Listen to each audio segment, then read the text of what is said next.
Pemerintah dengar baik-baik, tentara polisi dengar baik-baik.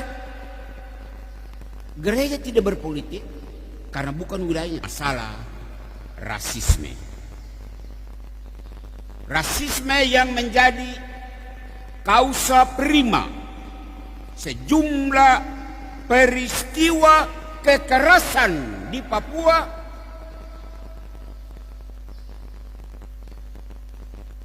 peristiwa melawan ketidakadilan. Kita mulai rasisme. Menyangkut rasisme, saya berangkat dari kasus pemicunya, yaitu kasus Surabaya 16 Agustus 2019. Mahasiswa Papua diteriaki monyet. Ayolah.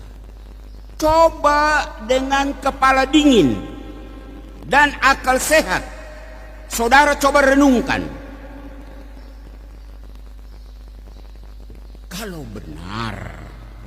Kalau benar orang Papua itu monyet, maka konsekuensinya apa?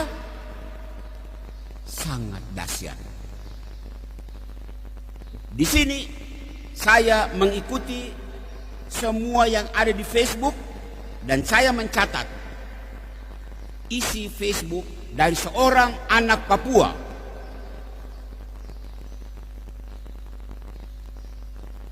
Mohon umat pendatang tidak tersinggung. Kalau mahasiswa Papua itu monyet, artinya monyet cari ilmu di Surabaya. Dengar baik-baik. Monyet cari ilmu di Jawa, monyet cari ilmu di Sulawesi, monyet cari ilmu di Sumatera, monyet cari ilmu di Kalimantan, monyet cari ilmu di Maluku. Sementara, dan ini jangan tersinggung, sementara manusia Jawa, manusia Sulawesi, manusia Maluku, manusia Sumatera datang mencari makan di tempat monyet. Membaca SMS itu saya malu. Saya malu sekali. Pikir dan renungkan. Orang waras pasti malu disebut cari makan di tempat monyet. Inilah setitik merusak susu sebelanga. Mulut satu anak, satu orang, beberapa orang Surabaya merusak susu sebelanga Jawa, susu sebelanga orang pendatang.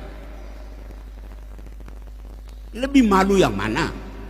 Monyet cari ilmu di tempat manusia atau manusia cari makan di tempat monyet? Jangan, sekali lagi, jangan tersinggung. Ini konsekuensi logis sebuah ucapan rasis. Pertama.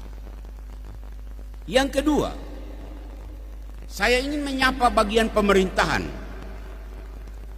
Pemerintah kita di pusat maupun di daerah all out mengeluarkan dana besar untuk membangun jalan di Papua, pendidikan di Papua, kesehatan di Papua.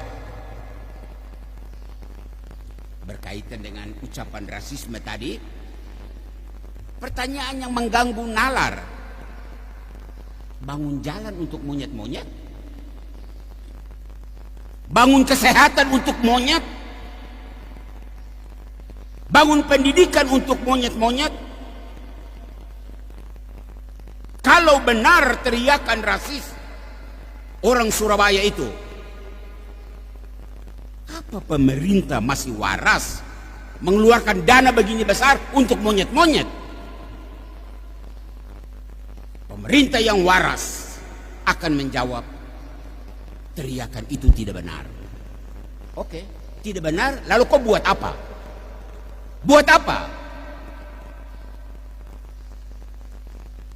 Ketiga, pihak keamanan, polisi, tentara, kamu dengar? Polisi tentara di tanah Papua ini terlalu banyak. Ya, ini kan wilayah negara Republik Indonesia. Wajar toh? Wajar.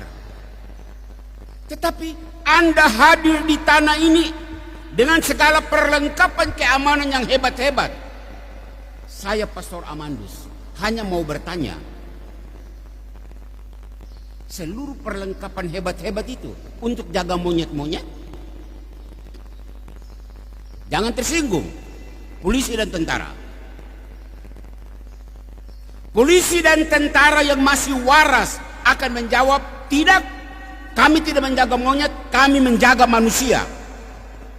Oke, kalau begitu, apa sikap tentara dan polisi terhadap orang yang teriak monyet itu?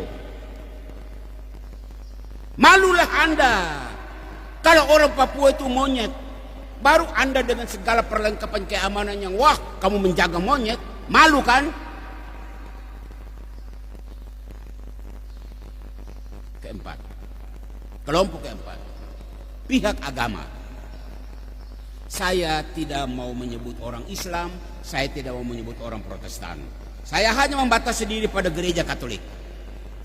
Pastor dan suster, sejak zaman Belanda sampai zaman pemerintahan Indonesia ini, luar biasa pastor dan suster begitu banyak datang di Papua untuk melayani.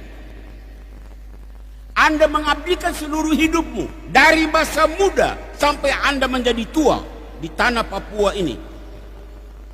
Pertanyaan kecil untuk direnungkan. Apakah Anda petugas gereja, pastor, bruder, suster, Anda melayani monyet-monyet? Sebelum pastor, suster, bruder yang lain menjawab, saya Pastor Amandus mau menjawab. 36 tahun saya mengabdikan diri sejak masih muda sampai rambut sudah putih ini di Papua. Saya tidak melayani monyet. Saya melayani manusia. Manusia Papua. Saya sedih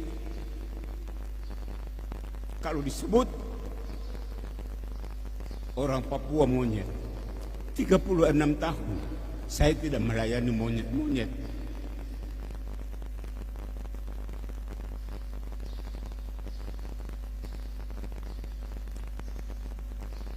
Kelima, terakhir,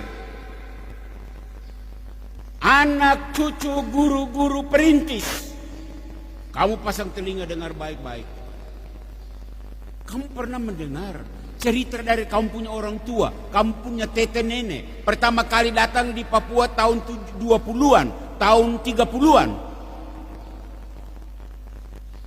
Mereka bercerita bahwa mereka bertemu monyet-monyet. Apakah kamu mendengar cerita bahwa orang tuamu datang mengajar monyet-monyet?